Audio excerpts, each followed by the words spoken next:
Star Wars Echoes. The Prince of Alderaan. The Prince of Alderaan sat upright at the command console, in a chair that cost more than the annual taxes of a mid-rim trade sector. He was wearing a lavender tunic of core world silk, the high collar pressed perfectly against his jaw. His hands, clean and freshly manicured, danced across the controls, sending the Organa legacy into a sharp spiral. "Your Highness, the proximity sensors are screaming." Captain Antilles' voice sounded breathlessly over comms. "If you clip a stabilizer at this velocity, your father will have my head." Luke didn't pull back. He pushed the throttle forward, a smirk tugging at the corner of his mouth. "What's the matter, Ramus? I thought the Royal Guard was supposed to be the best." Luke banked the yacht hard to the left, the G-force pinning him into the plush upholstery. Outside the transparisteel, the jagged peaks of the Alderaan Alps blurred into a smear of violet and gray. He cleared the final ridge, the sun catching the chrome finish of his ship, and leveled out over the sparkling serenity of the capital city, Alderaan. "Race over, Captain," Luke said, his tone shifting from adrenaline-fueled to coolly bored. "Have the droids buff the heat scorching off the hull. I have dinner with the sector governor tonight, and I won't have Father lecturing me again about proper presentation." He flicked a switch, engaging the autopilot. He caught a glimpse of his reflection in the transparisteel, the high, sharp peaks of the Alps mirrored across his face like a crown of ice. His skin was smooth as polished ceramic, untouched by the hardships of the galaxy. There were no lines to mark his 20 years, save the faint traces of laughter at the corners of his eyes and the thin, pale silver of a scar on his chin, a souvenir from a brawl with a duke's son when they were 12. "And Captain," Luke added, checking his reflection again to ensure not a single blonde hair was out of place. "Tell the kitchen I want the Chandlerland vintage tonight. The last bottle was adequate at best." Luke descended the boarding ramp with the rolling gait of someone who'd never had to watch where he walked. He didn't look back. He didn't have to. Already, a swarm of droids and silent servants scurried toward the ship, their buffers humming as they began to ease the damage to the chromium undercarriage. At the foot of the ramp, Bail Organa stood like a statue carved from the very mountains surrounding them. He was dressed in deep teals and heavy furs, his dark hair silvered at the temples, his face a map of hidden burdens and sleepless nights. He stood with his arms folded across his chest, his shadow long and imposing on the hangar floor. He looked entirely unimpressed. Luke braced himself for a scolding, adjusting the high collar of his tunic. He practiced his charming apology expression in his head, the one that always worked on the Queen's handmaidens. "The proximity alarms were triggered twice, Luke," Bail said, his voice a low, resonant rumble that echoed off the vaulted ceiling. "The Defense Ministry wants to know why the Prince's royal yacht was flying at atmospheric breach velocities over 7 residential districts." "I was testing the stabilizers, Father," Luke said, his voice smooth and light. "The engineers said they were sluggish. I just wanted to be thorough." Bail didn't move. "You are a member of the House of Organa, and yet you spend your days joyriding, treating the treasury like your personal bank account, and chasing that ambassador's daughter through the palace gardens." Luke looked down at his boots, a secret, lopsided smile tugging at his lips. He was thinking about the ambassador's daughter and the way the city lights caught her eyes in the dark. He wasn't listening to the lecture. He'd heard it 1,000 times. You treat your privilege like a toy rather than a responsibility. Bail's tone changed. The anger faded, replaced by a cold, sharp gravity that made the hair of Luke's neck stand up. "Look at me, Luke," Bail commanded. Luke met his father's gaze, his smile vanishing. Bail's eyes were hard, reflecting a darkness Luke did not understand. "The time for games is ending," Bail said softly. "The galaxy stands on the brink, and the wind is starting to blow.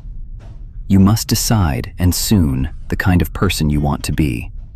Because when the storm breaks, Prince will be nothing but a word, and you will need to be ready." Bail turned on his heel, his heavy cloak swishing against the stone. "Get changed. Governor Tarkin is arriving in an hour." "And Luke?" Bail stopped, not looking back. "The next time you lose at Sabacc, at least have the courtesy not to gamble with your mother's family jewels." The grand dining hall was a cathedral of light and stained glass. Massive chandeliers of Alderanian crystal hung from the vaulted ceiling, casting a warm, honeyed glow over a table laden with roasted meats and rare fruits imported from the inner rim. Sector Governor Tarkin, not the Grand Moff, but a younger, ambitious cousin with the same predatory cheekbones, gestured with a fork of hammered silver. "The skirmishes in the mid-rim are a dying breath, Bail," the governor said, his voice smooth and cold as a glacier. "The pockets of rebellion are being swept away beneath the boot of the Imperial fleet. Order is no longer a dream, it is an inevitability." Luke sat leaned forward, his food untouched, hanging on every word. In just a few short decades, the Empire had taken the chaos of the Clone Wars and transformed the galaxy into a place of peace and order. Across the table, his father sat in stoic silence, his face a mask of iron as he systematically cut his steak. The governor drained his glass of Chandrilan vintage and set it down with a sharp clack on the tabletop. He turned his piercing gaze toward the prince. "I am surprised you haven't applied for the Imperial Academy on Karita, Your Highness," the governor said, a thin, patronizing smile touching his lips. "I heard all about your little escapade this morning. We could use a pilot with your level of skill. You'd make flight lieutenant within a year." Luke felt a surge of heat in his chest, a raw, desperate validation he rarely received from his father. "I would be honored, Governor. Luke has other responsibilities," Bail cut across him, his voice flat and final. Luke's mouth snapped shut, his face flushing in a deep, embarrassed crimson. Bail's eyes met the governor's with a steady, defiant calm. "My son is being groomed for a position on the Junior Senate. He belongs in the halls of diplomacy, not in the cockpit of a TIE fighter. In fact," Bail paused, his gaze shifting briefly to Luke, "he is just about to depart on his first diplomatic mission. He leaves tomorrow morning." Luke's fork hit his plate with a loud ping. What? "Father, I haven't—" "The Tantive 4 is fueled and ready, Luke," Bail said, his tone leaving no room for argument. "It is time you stopped playing and started representing the interests of this house." Luke sat frozen, his mind racing. He looked at the governor, hoping for a reprieve, but the Imperial official only raised an eyebrow, already bored with the conversation. Luke opened his mouth to protest, to demand to know why he was being sent away without consultation, but the look in his father's eyes stopped him cold. "You leave in the morning, Luke." Luke wore a tailored commander's uniform, adorned with silver fittings that caught the early morning light. A weighted cloak of ivory hung from his shoulders, fastened with the golden crest of Alderaan. "This is about the Sabacc game, isn't it?" he snapped, his voice tight. "Or the governor. You saw a door opening for me, a chance for me to finally contribute to the Empire, and you slammed it shut." Bail Organa didn't flinch. He didn't even argue.